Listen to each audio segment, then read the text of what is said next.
श्रीमन्नारायणे नारायणे नारायणे भजमन्नारायणे नारायणे नारायण श्रीमन्नारायणे नारायणे नारायणे लक्ष्मी नारायणे नारायणे नारायण। बोलिए सत्यनारायण भगवान की जय। पंचम अध्याय शुरू। सूत जी बोले, हे ऋषियों, मैं और भी कथा कहता हूँ, सुनो। प्रजा पालन में लीन तुकध्वज नाम का एक राजा था। उसने भी भगवान का पश्चात त्याग कर बहुत दुख पाया। एक समय वन में जाकर बंधु बांधवों को मारकर बड़ के पेड़ के नीचे आया। वहाँ उसने ग्वालों को भक्ति भाव बांधवों सहित श्री सत्यनारायण जी का पूजन करते देखा। राजा देखकर भी अभिमानवश वहाँ नहीं गया और ना ही नमस्कार किया। जब ग्वालों ने श्री भगवान का प्रसाद उसके सामने रखा तो पश्चात त्याग कर अपनी नगरी को चला गया। वहाँ उसने अपना सब कुछ नष्ट पाया तो वह जान गया ये सब भगवान ने किया है।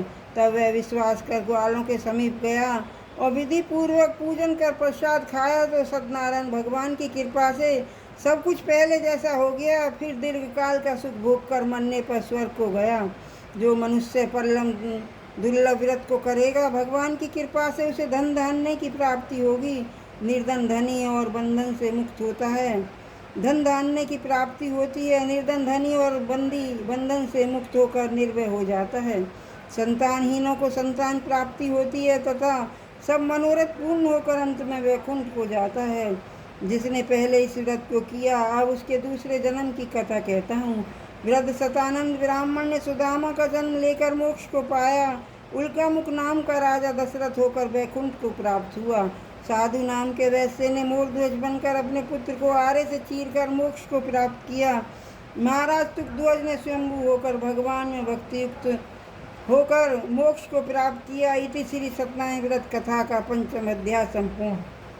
श्रीमन्नारायणे नारायणे नारायणे भजमन्नारायणे नारायणे नारायण श्रीमन्नारायणे नारायणे नारायणे लक्ष्मी नारायणे नारायणे नारायण।